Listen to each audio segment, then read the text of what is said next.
for the Susan Taylor Podcast, where we discuss the yoga of mind, medicine, and healing. Author of Feeling Good Matters, Sexual Radiance, and the Vital Energy Program, Dr. Taylor imparts authentic knowledge and practical tools that inspire, educate, and empower us to be a healing force for positive change. So join us and take your life and our planet to the next level.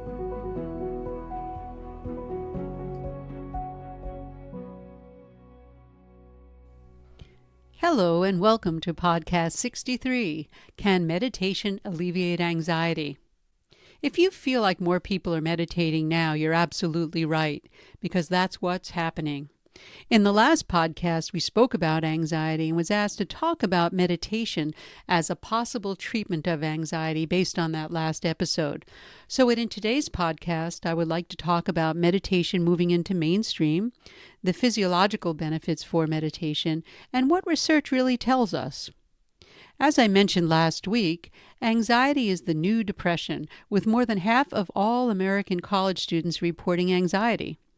And recent research shows anxiety, characterized by constant overwhelming worry and fear, is now 800% more prevalent than all forms of cancer.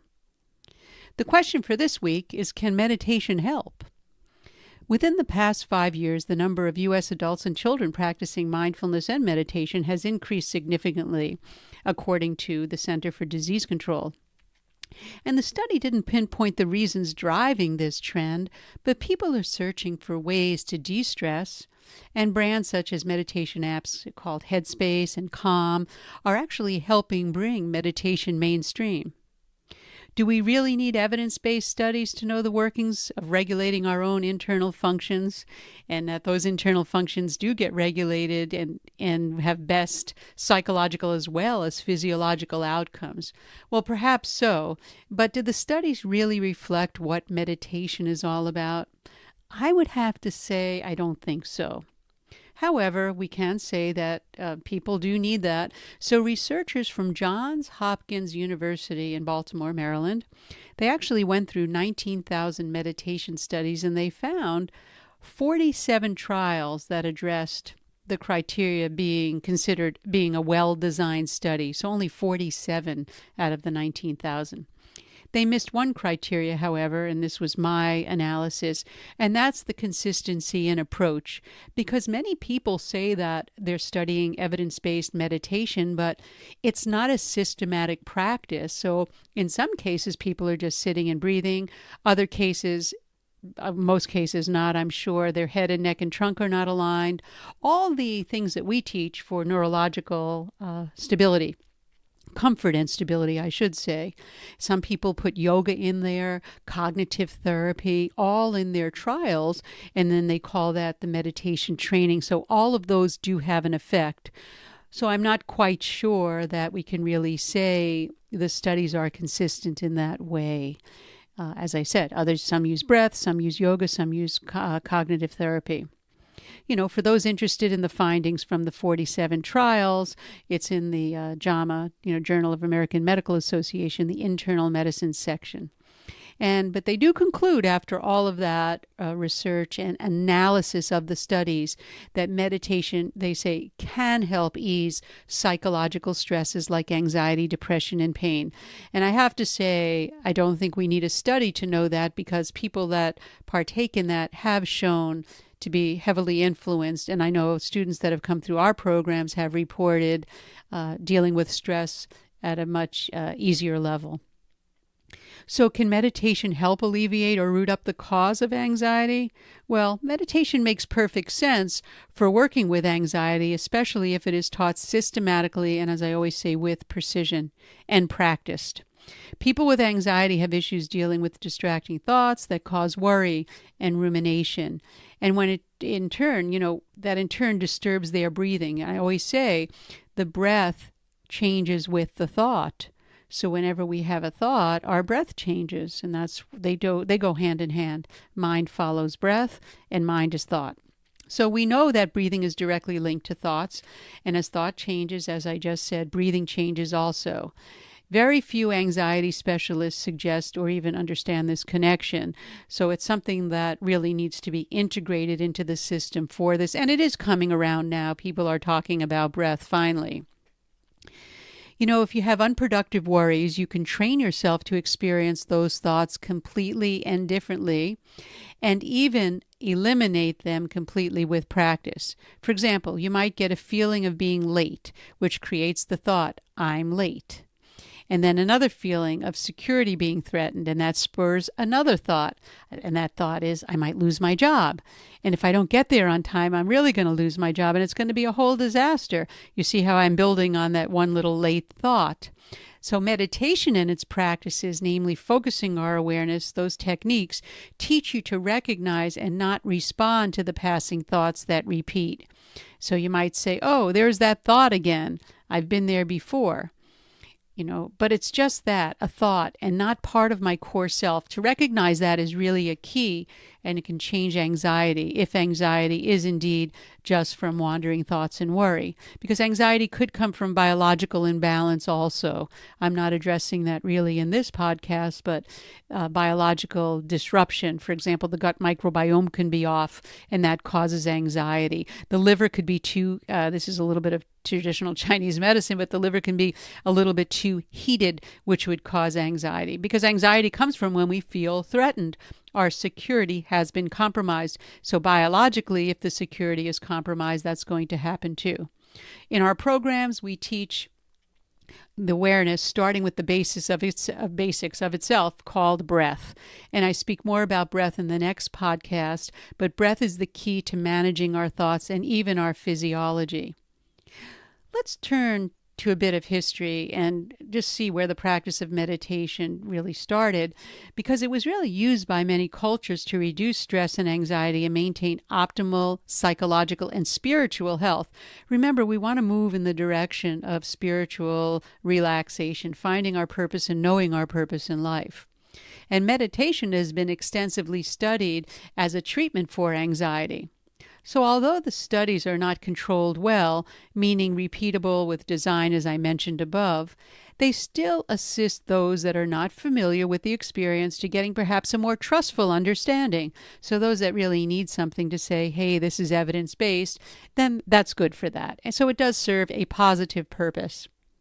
Some research shows that there are beneficial physiological effects of meditation. And again, I'm defining meditation.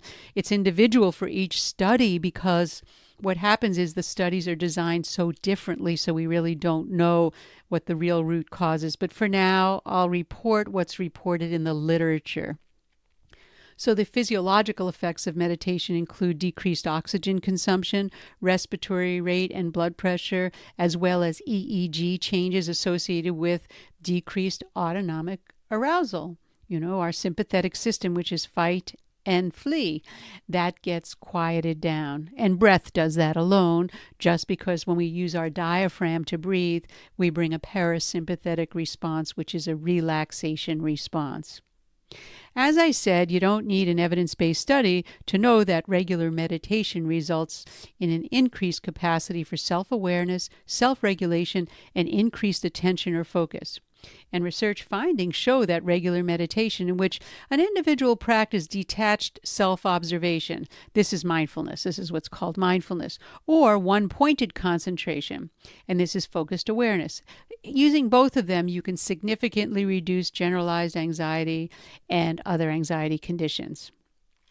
In Feeling Good Matters, I call this detachment, what research calls detachment, practicing the lift, how you can just lift up into your eyebrow center and put yourself in that space, and the thought will dissolve. The cultivation of increased awareness in the present moment helps anxious individuals learn how to avoid potentially stressful situations or cope more effectively when stress appears to be unavoidable. Remember, stress is a perceived feeling. It's a perception, a perceived response or a perception. And over time, meditation allows our perceptions to change. So what was a threat yesterday is not a threat tomorrow, or possibly even today. Should meditation stand alone as the only practice to work with when we're working with the mind? In this case, we're talking about anxiety. Well, when combined with yoga, tai chi, or other practices, we do learn new ways of moving and responding to our body and mind, resulting in other areas of our life changing and shifting. So, in the case of just meditation, no. If you combine it with another practice that's moving the body, this will actually adapt a shift. A shift will really happen. In the sense, you not only become more physically flexible, but your mind and approach to life may gain some flexibility as well. Remember, the mind and body are one. A flexible body is a flexible mind, and vice versa. It's been reported that meditative practices, which are defined as yoga, tai chi, and qigong in the literature, not pure, systematic, precise meditation, but it's all of these they put under meditation, can actually alter your genetic expression. Could you imagine that? Because it's through the impact on our mind. Indeed, thousands of genes have been identified actually that appear to be directly influenced by your mental state. And we know this, especially with epigenetics and things like that. The genetic effects obtained through yoga and other meditative practice include the downregulation of cellular stress response genes. And these genes are associated with the pathways responsible for the breakdown of proteins. While the expression of heat shock proteins and immune function are increased. So that all happens when we're talking about yoga or meditation practices combined together. You have that down regulation happening, and the genes really respond in quite a positive way. There was one study investigating genetic changes triggered by a relaxation response. Again, people look at relaxation response also as meditation, determined that meditative or mindfulness practices affect no less than 2,209 different genes. That's what they quoted. And among its many health benefits, regular practice can also alleviate anxiety and depression. They talk about diminishing job stress, improving our immune function and sleep, lowering blood pressure, blood glucose levels, body alignment, migraine headaches get reduced. So what we can conclude is that meditation may help reduce and manage our stress. That's what I would conclude from all of that. Because we do know that stress is one of the biggest challenges right now facing U.S. adults, with many reporting the negative impact of stress on their mental and physical health. The American Psychological Association, I believe it was in 2018, the Stress in America survey revealed that the average reported stress level of American adults on a scale of 1 to 10 was 4.9.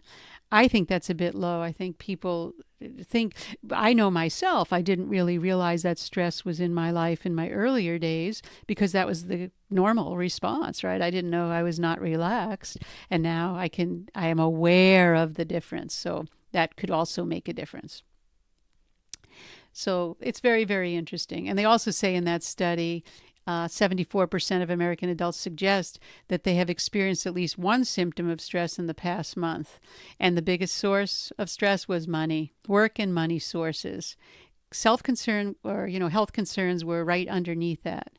And so there's a couple of them that went. I can tell you, if 56% felt they needed more emotional support, and 45% said that they stay awake during the night because of stress. And 37% eat too much or unhealthy foods due to stress. So they blamed their overeating or their eating of unhealthy foods on stress. So stress can really penetrate different levels of our whole being and of our life and change and be, it's almost like a virus in our lifestyle. Well, we know that given the extent of stress and its far-reaching effects, meditation is a simple technique you can practice anytime, anywhere to alleviate stress. And if you're not sure where to begin, gratitude can be the great focal point for lowering stress. And I've been speaking to a lot of people over the last few days saying, I've really been practicing getting up in the morning and being grateful for everything that's around me. And just that alone can be very helpful for if you suffer from anxiety and you're having problems with stress. Simply reflecting on things for which you can be thankful, versus irritating or lacking does do wonders to energize your mood. But if you are so inclined, I would say learn to meditate, find a skillful practitioner and tap into your inner realms and see what comes out. Keep in mind, always learn to breathe. Otherwise, all the great practices will have little to no value.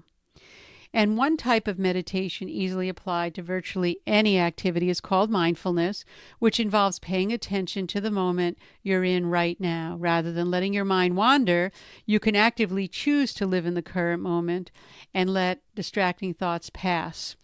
If you'd like to take it a little bit more into a further role and start navigating how you want to think and feel and where you want to go for your destination, then I would probably learn to focus that mindfulness, and I call that focused awareness. That becomes a very useful tool in manifesting what you need, but they're both very, very good. One just requires a little bit more of a systematic approach if you're deciding this is my intention and this is where I want to go. And with focused awareness, you're present, but you learn to focus on what can help you transcend and move beyond the thoughts. Both are valuable. You decide.